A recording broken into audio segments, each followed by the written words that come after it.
Wat is porridge zo? Yes. Wat is de top 3? Top 3, nou ik het in. Wat is Kellogg's. dat? Kellogg's cornflakes. Yes, kilo cornflakes. Ik was ook Kellogg's cornflakes ook. I don't eat porridge, but I bought me now recently Future Life. Future Life. That's the I know Mr. Riff, guys. If you know Mr. Riff, spam the porridge, Mr. Riff. There we go. There we go. Ken zijn porridge? Wat de porridge? Daar spam het.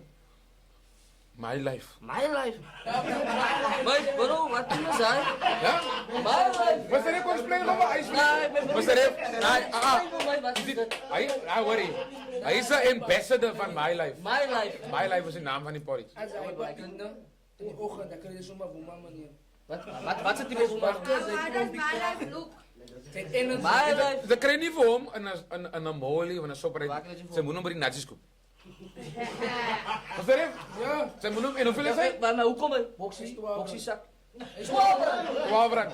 Ik zeg bij jou, Ja, ja. met bro. Ik heb nog maar geslecht, maar Mr. Riff, blijf me zeggen, als we natjes toch gaan naaien. Huh?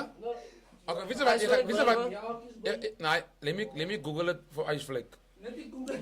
Nee, even My Life. My Life porridge. Porridge give you life, Daar zo zijn. Daar zo zijn. Isn't that baby porridge? 12 rand voor die ding, bro. Hier zo zijn. Dat is de pak. Everyone spam My Life. En hoeveel is het groter? Ik denk die moese kg is 60 rand. Dat is wat ons betaalt. Voor jullie porridge. Niet, nou, ons kan heel jaar van die My Life eten. En Mr. Riff maak hem lekker dik aan. Ze eten met een mes en een vark. Hij is zo Mr. Riff omslaan. Ik kan hem snijden. Lekker ons.